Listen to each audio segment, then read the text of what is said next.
Welcome to the Linguleum. I'm going to talk about wonderful things to do with me and you. Let's consider these two sentences. I'm eating and you're eating. I think I'm eating is more often uttered than you're eating. Because usually you know what you're doing right now, right? So I don't have to tell you that you're eating. But I might tell you that I'm eating. For example, if we're on the phone and I tell you I'm eating right now, sorry for the chewing noises. Or if you're in another room and I tell you I'm eating, I can't come. And this verb, of course, just represents any verb. So you could replace eating by coming, or seeing you, I'm seeing you, or you're seeing me. So this is just an example, and I'm eating, as I said, is more common, and therefore it would make sense for it to be more economic, right? In linguistics, economic means more simple or shorter. So I'm eating could be expressed with an unmarked form, gelle, and you're eating could be expressed with a marked form, agelle. So now if I say I'm eating, I have a shorter form because I'm more likely to say I'm eating, right? And it's more practical to have a shorter form. And if I say you're eating, this is going to happen less often. So it makes sense to have a longer form. But of course this is not all that is to it, right? We have different grammatical moods. So this is the indicative, for example. But what about the imperative? Let's take gella and agella. Gella would mean you should eat, not just eat as a command. And agella would mean I should eat. And I think it's obvious that it's much more common to tell someone that they should eat than to tell someone that you yourself should eat, right? So usually I command something, and this is visible in many languages, where you see that the imperative for the you form, like you should eat or just eat, is one of the shortest verb forms. For example, in English and many other languages, it's just the bare verb stem. And in order to express that I should eat, you have to use different verbs or even other words. For example, I should eat. It's just an example that this concept already exists in languages, but not to this extent that I'm going to demonstrate. So the imperative is basically perhaps the only case where this happens in natural languages, and I just thought this to the extreme. What if this happens with every single modality that you could think of? So what about the permissive? Gello and agello. Those are just random forms, right? They don't stem from any conlang that I've created in the past. They're just created for demonstration purposes. So don't worry about aesthetics or simplicity.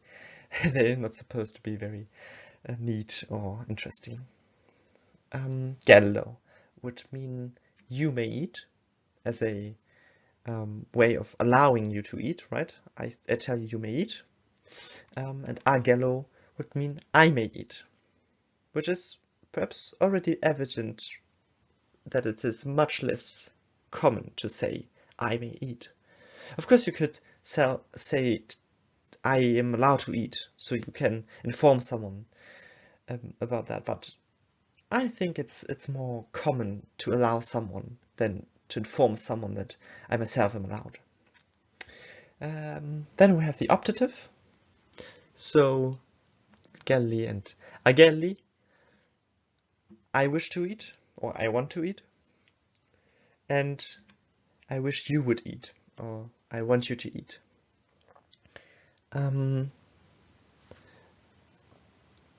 I think it's obvious that I want to eat is something that is more often used, more often uttered than the expression of a wish that the addressee, the other person that you're talking to, should eat.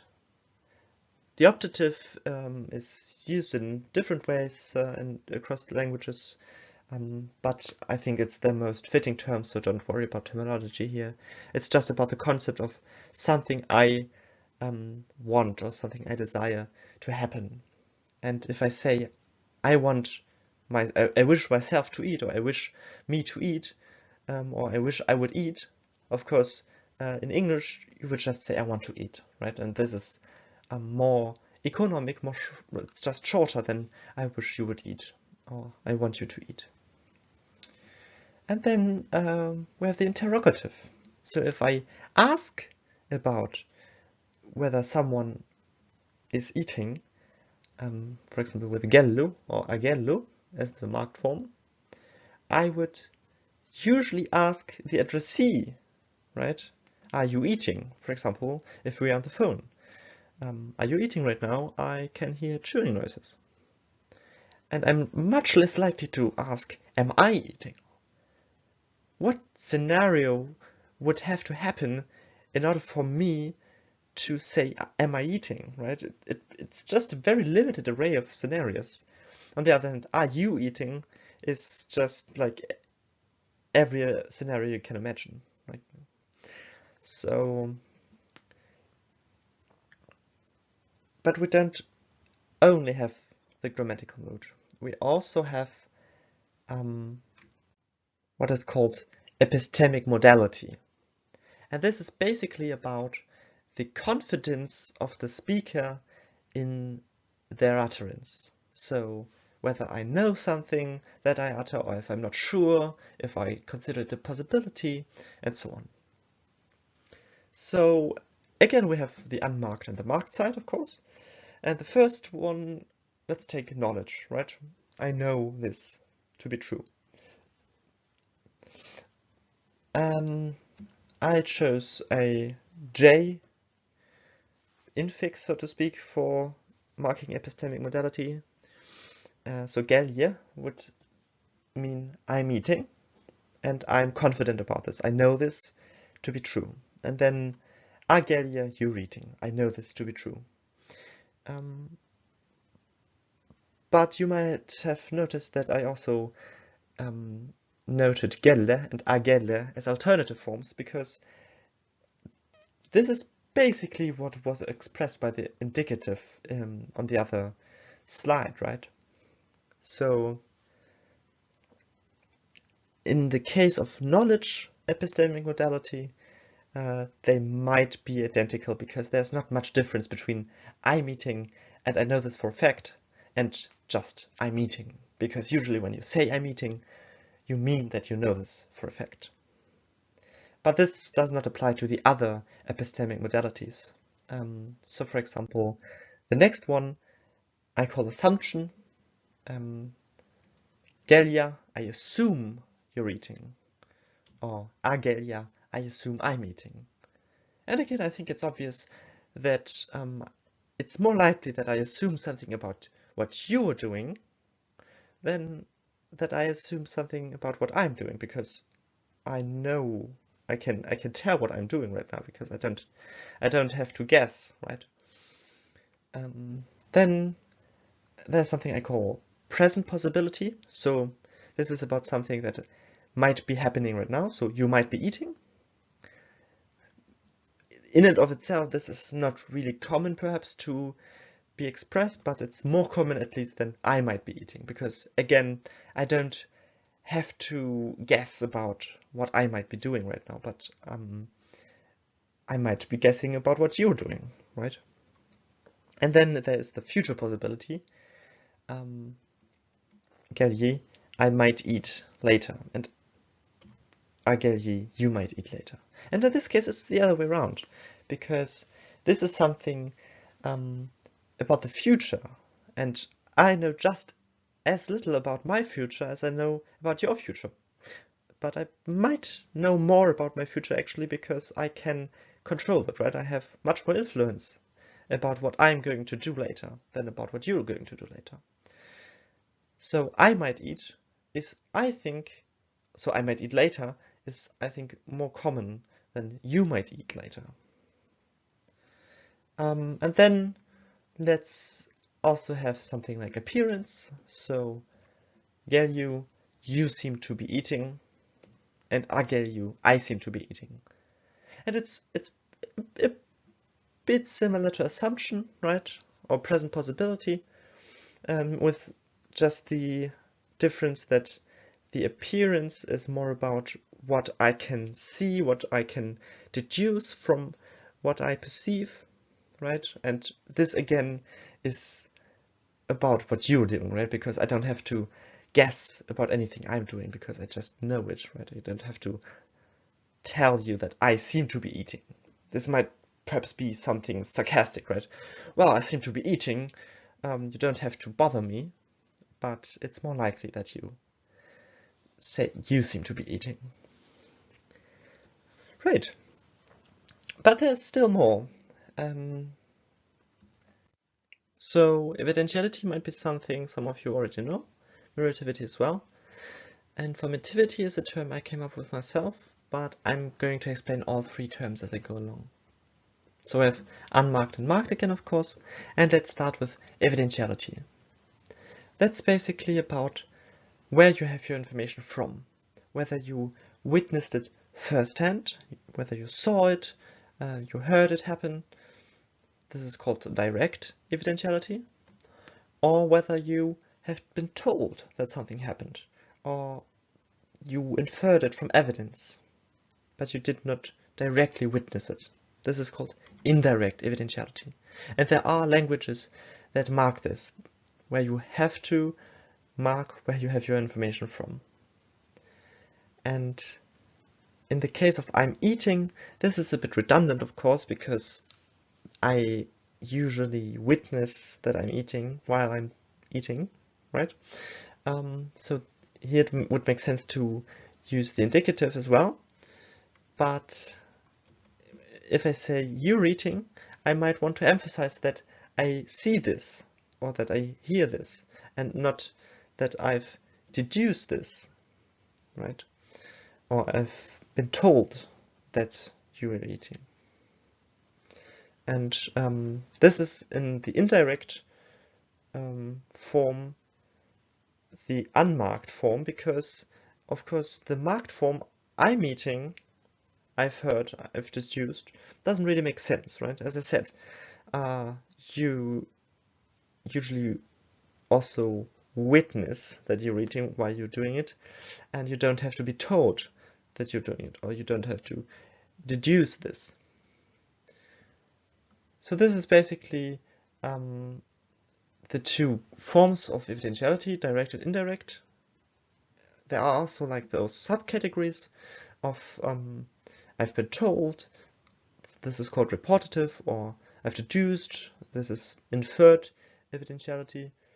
But those are, I think, in every case indirect, and it would make more sense to have the unmarked form be about you, about the addressee, and the marked form about me, the speaker.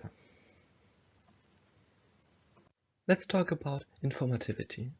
I didn't come up with this concept all by myself, but I could find only one language where this is really marked grammatically. In Upper Napo Quechua, which is a Quechuan language, I could find research papers where this concept roughly is called epistemic common ground management. But I call it informativity just because it's shorter. And what I mean by informativity is how much I assume as a speaker you as an addressee already know. So whether the information I utter is new to you or it is something I just remind you of, right? And the latter I call memorative and the former I call expositive. And in the memorative, Gelmo, you're eating as you know, you could imagine the scenario that we are sitting at a table and you say, oh, let's go, and I remind you, you're eating, we can't go yet. So you already know, of course, that you're eating, but I'm just bringing it in as something that you might not have taken into consideration.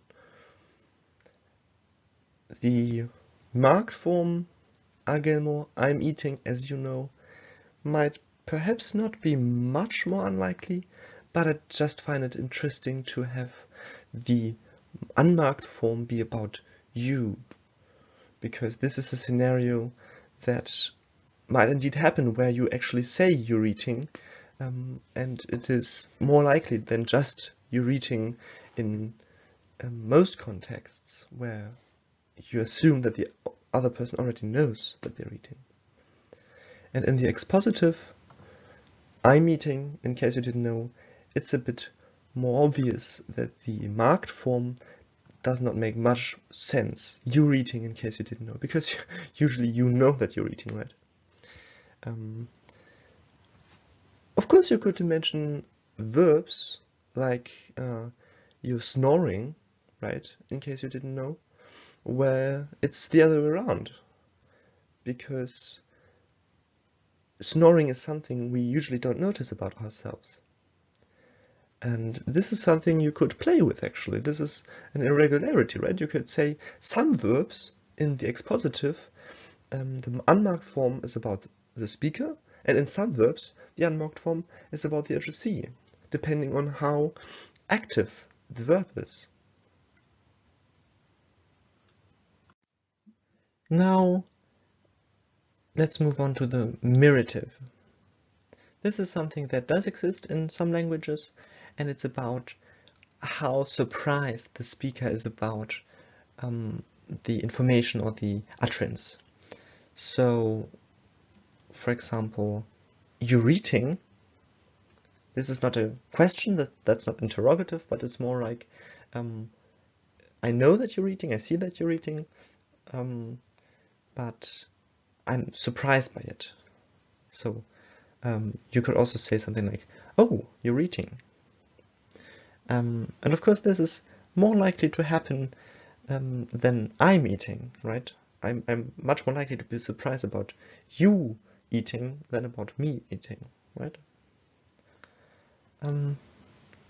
Then there are some other things that you can do with this system that might not fall neatly into one of the categories I've presented. So for example, if you're talking about your opinions, you're more likely to say something about what you think about the addressee than about yourself, right? So for example, Julia could mean you're nice, or I think you're nice, or in my opinion you're nice, and the marked form Julia would be about myself. I'm nice, in my opinion.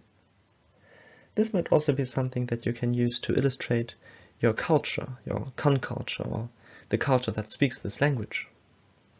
So in this case, it's more polite to utter an opinion not about yourself, but about someone else, or the other way around. It might be considered more polite to utter an opinion about yourself than about someone else. So those are nuances that can be expressed with this system.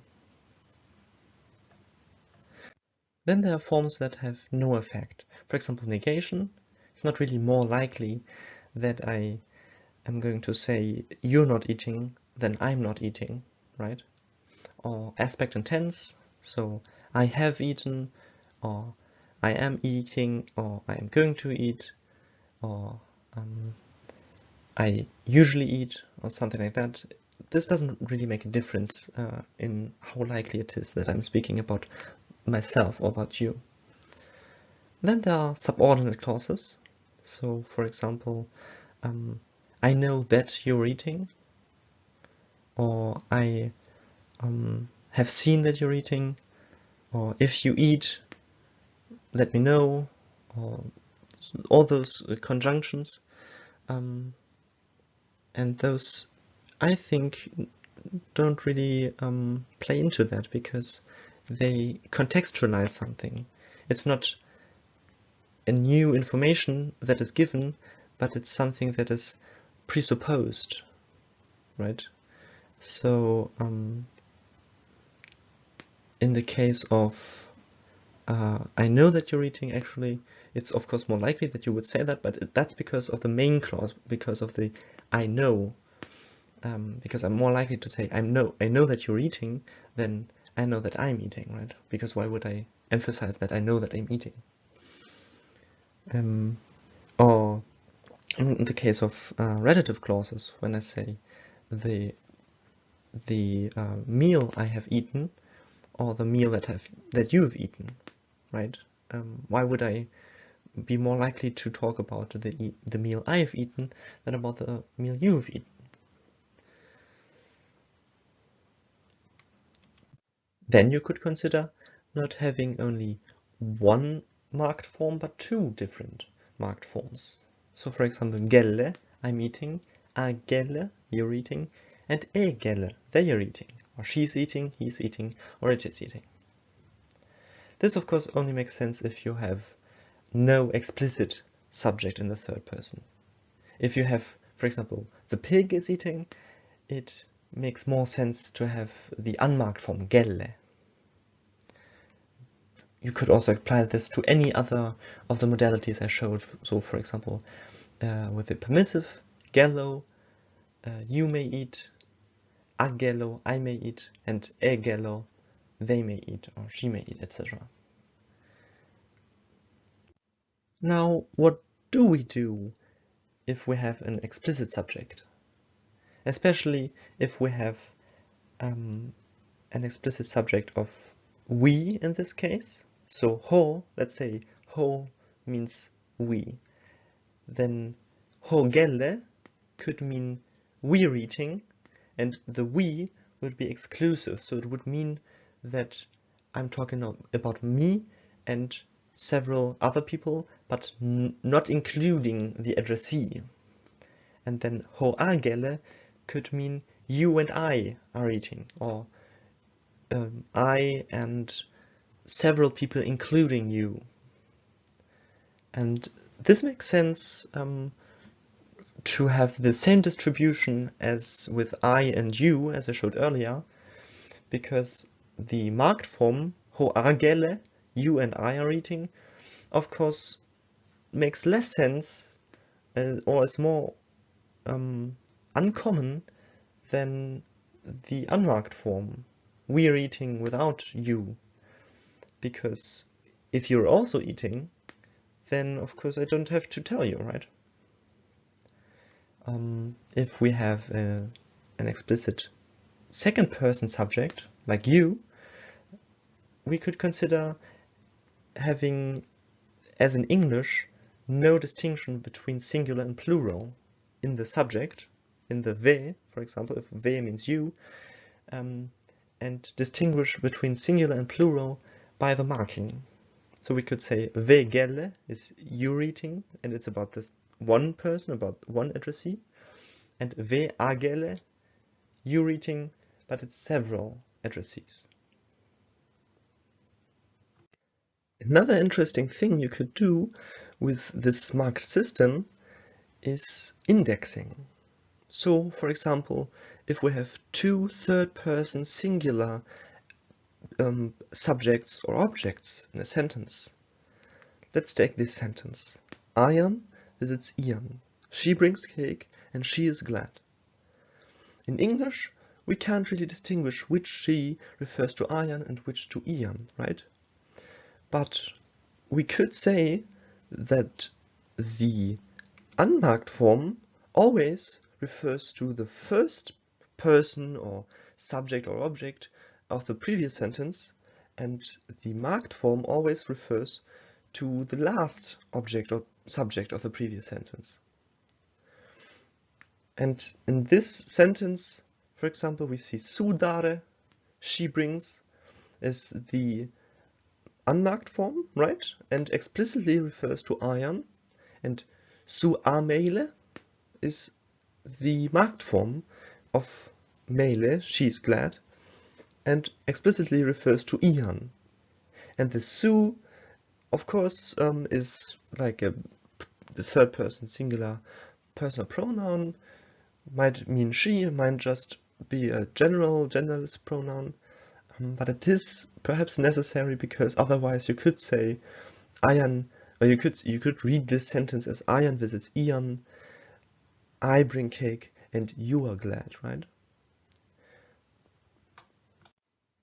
Another idea that we can use this system for is, if we don't have an explicit imperative, we could use the marked form for the imperative and say gelle would be I'm eating and agelle would be eat.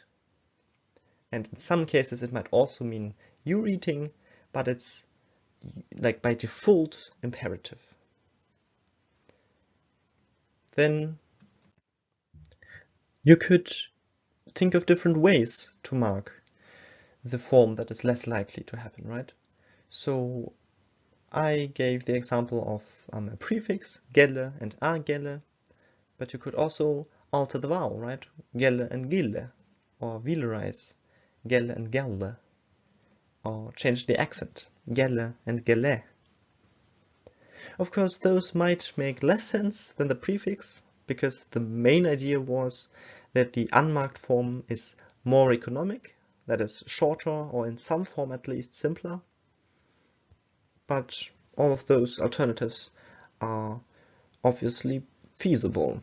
And the whole idea of this video, of course, is to give you ideas and in different directions and to brainstorm about one central topic. And I hope I have inspired you perhaps, or at least entertained you. And let me know in the comments if you have any suggestions for the system or if you have any further ideas. And until next time, lots of love.